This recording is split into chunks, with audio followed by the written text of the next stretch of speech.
142, 2 decibels. That is the Guinness-certified world record for the loudest crowd a stadium has ever produced.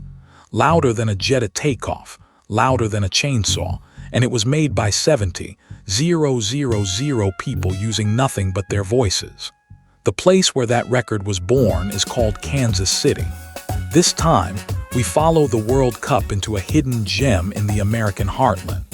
Arrowhead Stadium, 76,000 seats, its red decks glowing like a burning cauldron. In 2014, the fans here roared to 142, 2 decibels, and nailed the Guinness record to their own home. For that record, the whole city practiced for weeks, and on the day, even the fire department showed up. When the World Cup kicks off here, even the commentators have to shout. The home field advantage in this place is physical. Visiting coaches admit that here, they have to rehearse even their substitution signals in advance. Kansas City straddles the line between 2 states. Half of it sits in Missouri, half in Kansas, and a state line runs right through downtown. The same street, 2 different tax codes.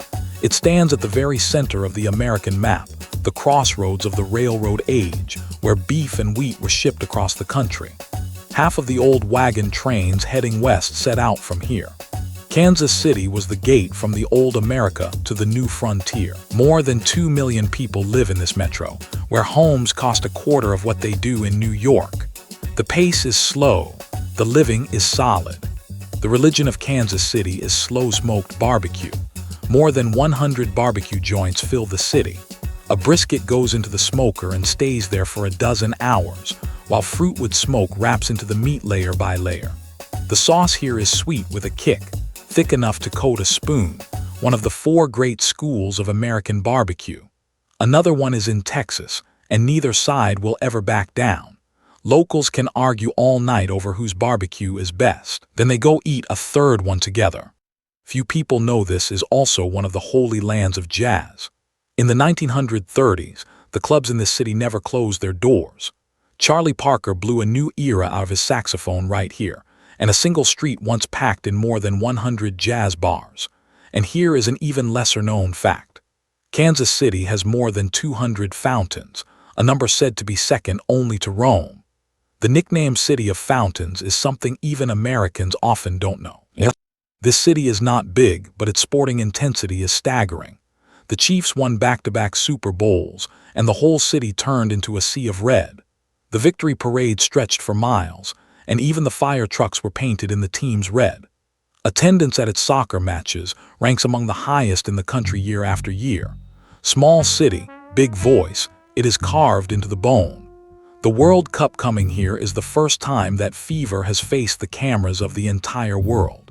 Remember these numbers.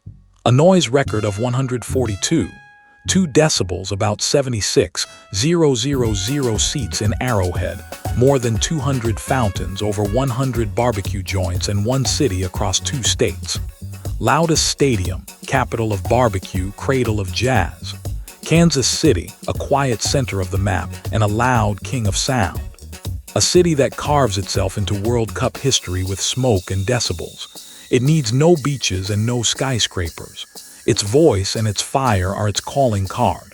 Next time, we head south to Texas to see the largest indoor stadium on Earth, Dallas, the city with the most matches in this World Cup. Follow the World Cup and meet a city. See you next time.